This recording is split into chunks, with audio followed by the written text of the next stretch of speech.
Both prediabetes and type 2 diabetes is caused by insulin resistance, which is now accepted to be closely associated with the accumulation of fat within our muscle cells. This fat toxicity inside our muscles is a major factor in the cause of insulin resistance in type 2 diabetes, as it interferes with the action of insulin.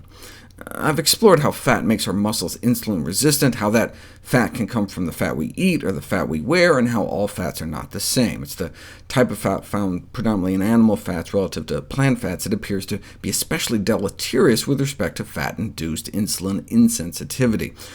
But this insulin resistance in our muscles starts years before diabetes is diagnosed. This is a graph of fasting blood sugars in the 13 years prior to the onset of diabetes. Insulin resistance starts over a decade before diabetes is actually diagnosed, as blood sugar levels slowly start creeping up. And then, all of a sudden, the pancreas conks out and blood sugars skyrocket. What could underlie this relatively rapid failure of insulin secretion?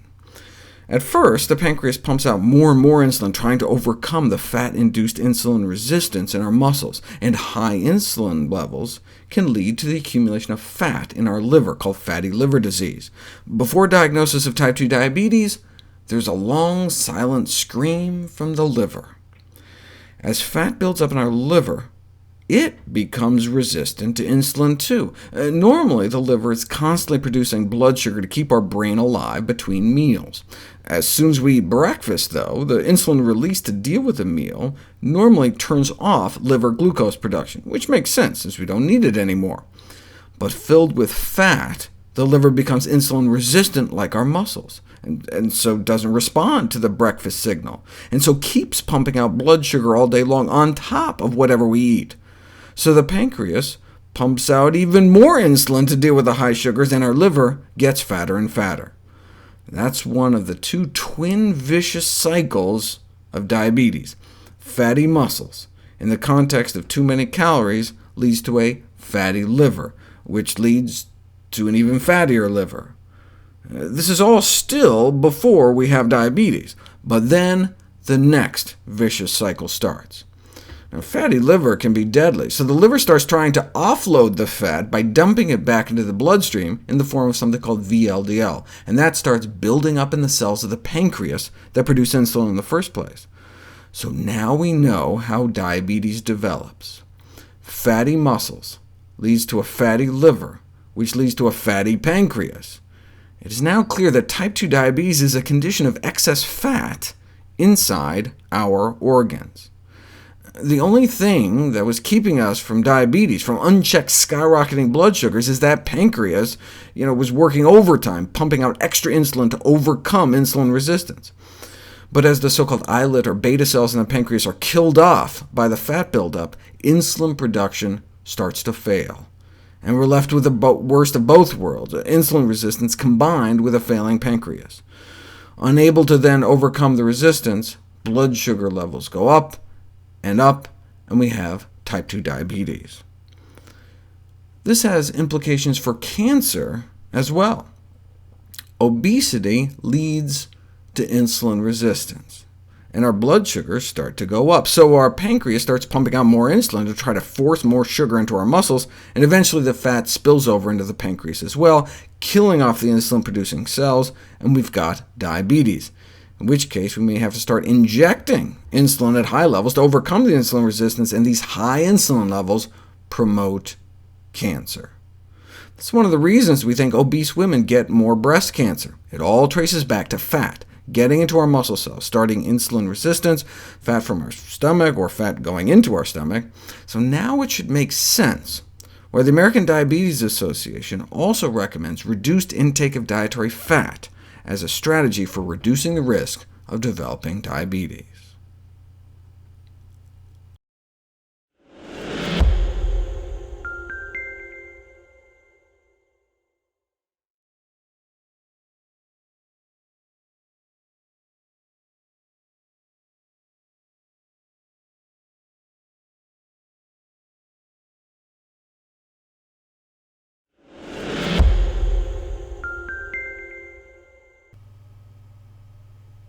In just 1 decade, the number of people with diabetes has more than doubled. According to the Centers for Disease Control and Prevention, by 2050, 1 out of every 3 of us may have diabetes. What's the big deal? Well, the consequences of diabetes are legion. The number 1 cause of adult onset blindness, the number 1 cause of kidney failure, the number 1 cause of surgical amputations. What can we do to prevent it? Well, the onset of type 2 diabetes is gradual, with most individuals progressing through a state of prediabetes, a condition now striking approximately 1 in 3 Americans. But only about 1 in 10 even knows it. Since current methods of treating diabetes remain inadequate, prevention is preferable, but what works better, lifestyle changes or drugs? We didn't know until this landmark study was published in the New England Journal of Medicine. Thousands were randomized to get a good double dose of the leading anti-diabetes drug, or diet and exercise. The drug, metformin, is probably the safest diabetes drug there is. Does cause diarrhea, and about half of those who take it makes 1 in 4 nauseous. About 1 in 10 suffer from asthenia, from the Greek meaning lack of strength, causing physical weakness and fatigue. But the risk of being killed by the drug is only about 1 in 66,000 every year. And the drug worked. Compared to placebo, in terms of the percentage of people developing diabetes within the 4-year study period, fewer people in the drug group developed diabetes. But diet and exercise alone worked better. The lifestyle intervention reduced diabetes incidence by 58%, compared to only 31% with the drug. The lifestyle intervention was significantly more effective than the drug and had fewer side effects. More than 3/4 of those on the drug reported gastrointestinal symptoms, though there was more muscle soreness reported in the lifestyle group on account they were actually exercising. Other studies subsequently found the same result. Non-drug approaches, superior to drug-based approaches for diabetes prevention. And the 50% or so drop in risk was not for people that actually improved their diet and lifestyle, but just those instructed to improve their diet and lifestyle, whether or not they actually did it. Check this out. This is one of the most famous diabetes prevention studies. 500 people with prediabetes randomized into a lifestyle intervention or control group. And during the trial, the risk of diabetes was reduced by that same 50 to 60%.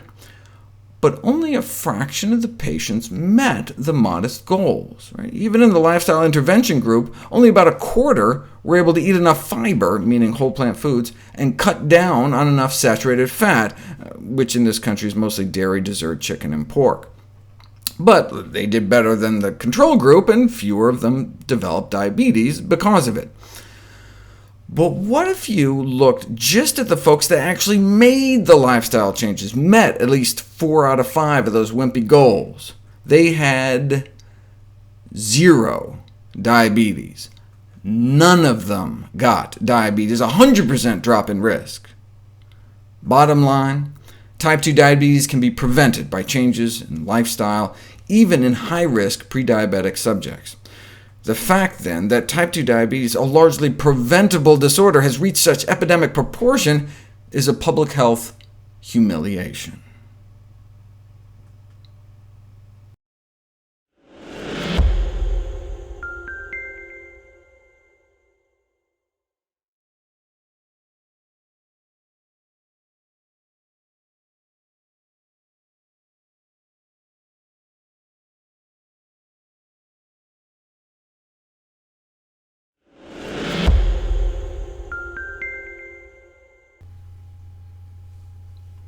After about age 20, we may have all of the insulin-producing beta cells we're ever going to have in our pancreas, and so if we lose them, we may lose them for good. Autopsy studies show that by the time type 2 diabetes is diagnosed, we may have already killed off half of our beta cells. You can do it right in a petri dish. Expose human beta cells to fat, they suck it up, and then start dying off. A chronic increase in blood fat levels is harmful, as shown by the important effects in pancreatic beta cell lipotoxicity. Fat breakdown products can interfere with the function of these cells and ultimately lead to their death. And not just any fat, saturated fat. The predominant fat in olives, nuts, and avocados gives you a tiny bump in death protein 5, but saturated fat really ramps up this contributor to beta cell death. Saturated fats are harmful to beta cells, harmful to the insulin-producing cells in our pancreas, cholesterol too. The uptake of bad cholesterol, LDL, can cause beta cell death as a result of free radical formation. So, diets rich in saturated fats not only cause obesity and insulin resistance, but the increased levels of circulating free fats in the blood, called NEFAs, non-esterified fatty acids, causes beta cell death, and may thus contribute to progressive beta cell loss in type 2 diabetes. And this isn't just based on test tube studies. If you infuse fat into people's bloodstream, you can directly impair pancreatic beta cell function, and the same when we ingest it. Type 2 diabetes is characterized by defects in both insulin secretion and insulin action, and saturated fat appears to impair both. Researchers showed saturated fat ingestion reduces insulin sensitivity within hours, but these were non-diabetics, so their pancreas should have been able to boost insulin secretion to match, but insulin secretion failed to compensate for insulin resistance in subjects who ingested the saturated fat, and this implies the saturated fat impaired beta cell function as well, again just within hours after going into our mouth. So, increased consumption of saturated fats has a powerful short and long-term effect on insulin action, contributing to the dysfunction and death of pancreatic beta cells in diabetes. And saturated fat isn't just toxic to the pancreas. The fats found predominantly in meat and dairy, chicken and cheese are the two main sources in the American diet, are almost universally toxic, whereas the fats found in olives, nuts, and avocados are not. Saturated fat has been found to be particularly toxic to liver cells in the formation of fatty liver disease. You expose human liver cells to plant fat, and nothing happens. Expose liver cells to animal fat, and a third of them die. This may explain why higher intakes of saturated fat and cholesterol are associated with non-alcoholic fatty liver disease. By cutting down on saturated fat consumption, we may be able to help interrupt this process. Decreasing saturated fat intake may help bring down the need for all that excess insulin. So either being fat or eating saturated fat can both cause that excess insulin in the blood. The effect of reducing dietary saturated fat intake on insulin levels is substantial, regardless of how much belly fat we have. And it's not just that by eating fat we may be more likely to store it as fat. Saturated fats, independently of any role they have of making us fat, may contribute to the development of insulin resistance and all its clinical consequences. After controlling for weight and alcohol and smoking and exercise and family history, diabetes incidence was significantly associated with the proportion of saturated fat in our blood. So what causes diabetes? The consumption of too many calories rich in saturated fats. Now, just like everyone who smokes doesn't develop lung cancer, everyone that eats a lot of saturated fat doesn't develop diabetes. There's a genetic component. But just like smoking can be said to cause lung cancer, high-calorie diets rich in saturated fats is currently considered the cause of type 2 diabetes.